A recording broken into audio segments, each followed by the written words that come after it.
अस्सलामुअलैकुम students, welcome to Shah group educational channel. और बेटा आज हमारे पास टॉपिक है हमारी सेकेंड ईयर की इंग्लिश का जो चैप्टर है the world as I see it. बेटा इसके हमने मल्टीपल चॉइस क्वेश्चन सॉल्व करने हैं। So let's start. The first one is Einstein says I remind myself daily that my inner and outer life depend on the levers of. बेटा यहाँ पर जो Einstein बात कर रहे थे, जैसे कि आपको पता है कि the world as I see it, ये पूरा की पूरा जो ये चैप्टर है दरअसल ये है कि ये आइंस्टाइन ने खुद लिखा था। ठीक है, ये दरअसल ये उनके एज ऑथर के तौर पर उन्होंने लिखा था, तो ये हमारे पास पार्ट हमारे इंग्लिश की बुक में एज अ चैप्टर के तौर पर इंक्लूड किया गया है। तो यहाँ पर वो बताना चाह रहे थे कि जो मेरी लाइफ डिपेंड करती है बहुत हद तक वो किस पे डिपेंड करती है, अदर मैन, दूसरे लोगों पर डिपेंड करती है। Einstein is strongly drawn to the dash, कि आइंस्टाइन जो थे मतलब कि उनको वो इस तरफ अट्रैक्टेड थे बहुत ज़्यादा। तो बेटा what was it? It was a simple life, क्योंकि आइंस्टाइन बार बार कह रहे थे भाई कि लाइफ सिंपलिसिटी से गुजारो, तो कि लग्जरी लाइफ गुजारने का क्या फ़ायदा भाई, सिंपल नीड पूरी करो और अपने आगे बढ़ो, चीज़ों को आगे बढ़ाओ। For Einstein class differences are based on dash, कि आइंस्टाइन के मुताबिक लोगों ने क्लास डिफरेंसेस जो बनाए हुए थे ना, ज़ात पात वगैरह सर के जो पूरे सिस्टम बने हुए थे, वो क्या था, फोर्स, ज़बरदस्ती के बने हुए थे। Einstein's ideals are dash. अब मेरे बच्चों बेटा अगर हम बात करें इन सब के बारे में तो हमारे पास एक ऑप्शन है जो करेक्ट है, दैट वन इज़ बी, क्योंकि उनका कहता है ट्रुथ, गुडनेस और ब्यूटी। ये मतलब कि उन्होंने अपनी एक इंसान ने सोच बनाई हुई होती है ना बेटा, ये आइंस्टाइन की सोच थी। Dash have always seem to Einstein contemptible, कह रहे हैं इनमें से कौन सी चीज़ ऐसी है जो कि जिसके बारे में वो बात करना चाह रहे थे कि like it should not be, मतलब कि प्रोमोटेड, लोगों को ये इसको प्रमोट नहीं करना चाहिए। Property, output, success and luxury. देखो सिंप्लिसिटी तो अच्छी चीज़ है, उसको थोड़ी बोलेंगे, ठीक है ना। एजुकेशन में अच्छी चीज़ें नहीं, ये भी नहीं हो सकता, ऑब्वियस सी बात है। This all these three things according to Einstein are negative, so this one is the correct answer.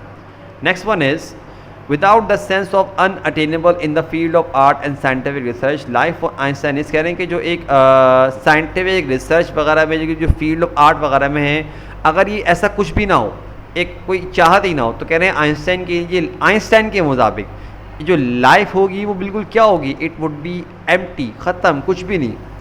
Einstein's political idea is that of dash, कि आइंस्टाइन का जो पॉलिटिकल आइडिया है वो क्या है बेटा, इट इज़ डेमोक्रेसी, क्योंकि इनका मानना ये था कि भाई लोगों को हक होना चाहिए अपना लीडर सेलेक्ट करने का।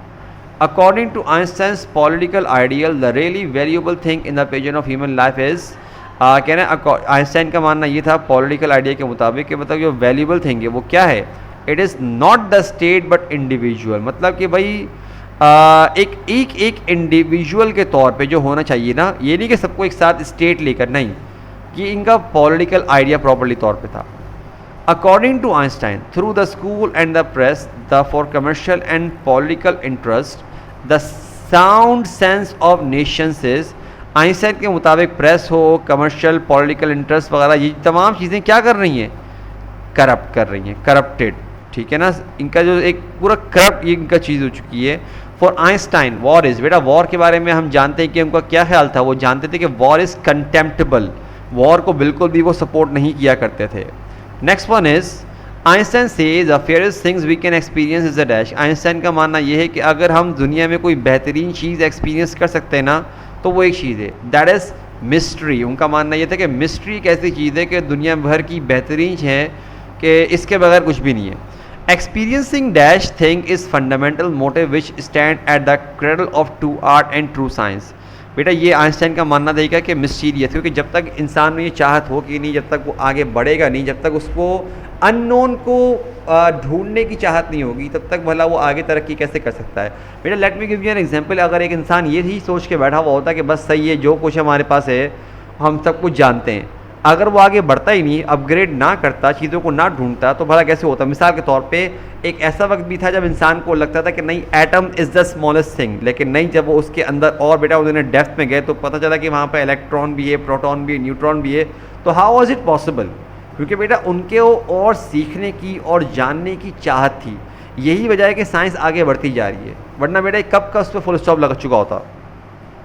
He who can not experience mysterious thing is, ये आइंस्टाइन की कोटेशन है कि एक ऐसा इंसान जिसमें लाइक अननोन को जानने की चाहत ना हो, एक एक्सपीरियंस ना कर सकता हो बेटा, उसका हमारे पास आंसर क्या आएगा, he is a स्नफ्ड out candle, मतलब कि वो ऐसा है कि उसका मकसद ख़त्म हो चुका है। वो दुनिया में हो ना हो, दुनिया की प्रोग्रेस पे कोई फ़र्क नहीं पड़ेगा, वो ये बोलना चाह रहे हैं। अगला है according to Einstein experience of mystery engenders, की जो कहते हैं ना हमारे पास मिस्ट्री को एंजेंडर करना, कि उससे क्या हो रहा है, एंजेंडर्स रिलीजन।